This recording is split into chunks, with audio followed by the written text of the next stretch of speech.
میرا نام ساجد ہے۔ میری عمر اس وقت 45 سال ہے۔ میں لڑکیوں کے ہاسٹل میں سیکیورٹی گارڈ کا کام کیا کرتا تھا۔ میرا تعلق پشاور سے ہے، لیکن میں جاب کے سلسلے میں اسلام آباد آیا ہوا ہوں۔ وہاں پر مجھے رہتے ہوئے 15 سال ہو چکے ہیں۔ میرے 4 بچے تھے اور میری بیوی انتقال کر چکی تھی۔ میں بہت ہی زیادہ اکیلا محسوس کر رہا تھا۔ ویسے مجھے کام کی کوئی ضرورت نہیں تھی، کیونکہ میرے بچے کام کر رہے تھے اور گھر کا گزر بسر بہت اچھے سے چل رہا تھا۔ یا آپ یوں کہہ لیں کہ میں اپنے ٹائم پاس کے لیے ہی جاب کیا کرتا تھا۔ تو جب میں اسلام آباد آیا تو میں کام ڈھونڈ رہا تھا، تو مجھے ایک سیکیورٹی گارڈ کی نوکری ایک ہاسٹل میں مل گئی۔ تو انہوں نے ساتھ 3 وقت کا کھانا اور رہنے کے لیے جگہ بھی دے دی تھی، تو مجھے اور اس کے علاوہ کچھ نہیں چاہیے تھا۔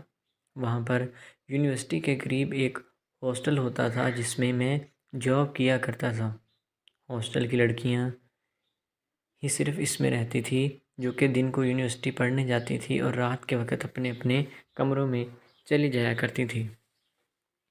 ہاسٹل میں ٹوٹل 12 کمرے تھے اور سب میں 3 4 لڑکیاں ہوتی تھیں، اور ہاسٹل میں میرے علاوہ اور کوئی بھی مرد نہیں ہوتا تھا۔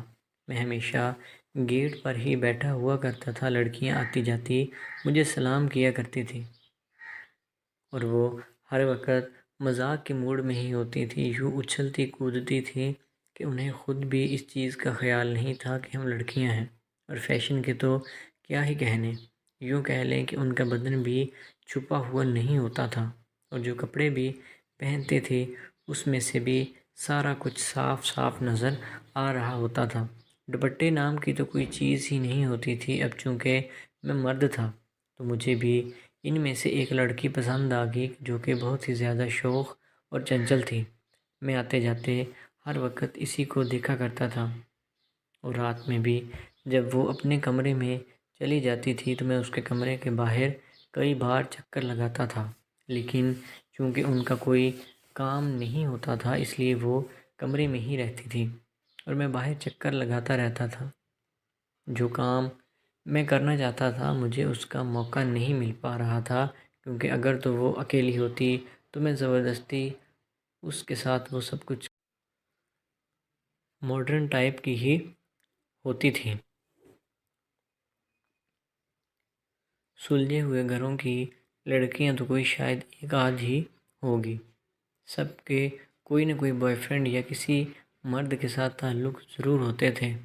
پورا پورا دن ان کے ساتھ فون پر باتیں کیا کرتی تھیں، اور کبھی کوئی لڑکی کو گاڑی میں اتار کر جا رہا ہے اور کوئی بٹھا کر لے کے جا رہا ہے، اور کوئی ہوٹلوں میں سے رات کے وقت آ رہے ہوتے تھے۔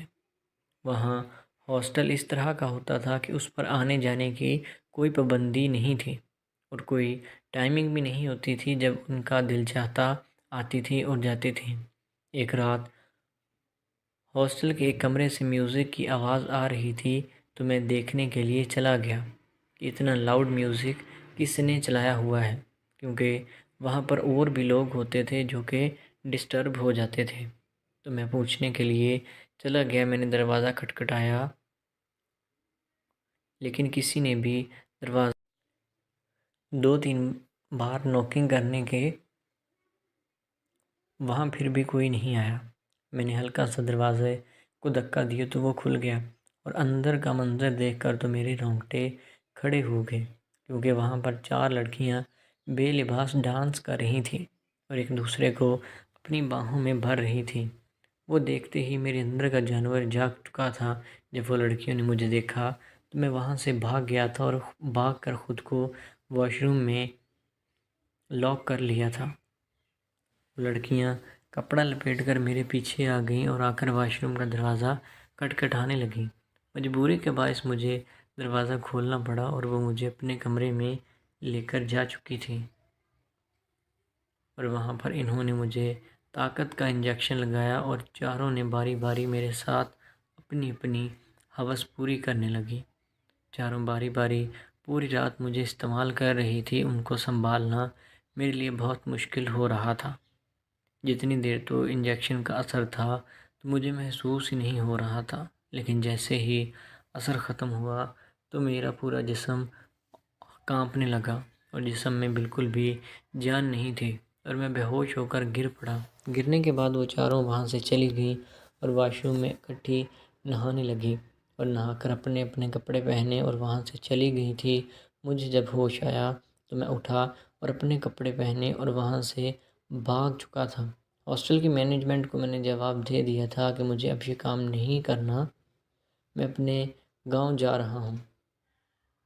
اب میں اپنے گاؤں آ چکا ہوں اور اپنی زندگی گزار رہا ہوں اور اللہ تعالیٰ سے توبہ کر چکا ہوں کہ آج کے بعد میں ایسا کام کبھی نہیں کروں گا۔ تو دوستو، امید ہے کہ آپ کو آج کی ویڈیو اچھی لگی ہوگی۔ اگر ویڈیو پسند آئی تو ہمارے چینل کو سبسکرائب کریں۔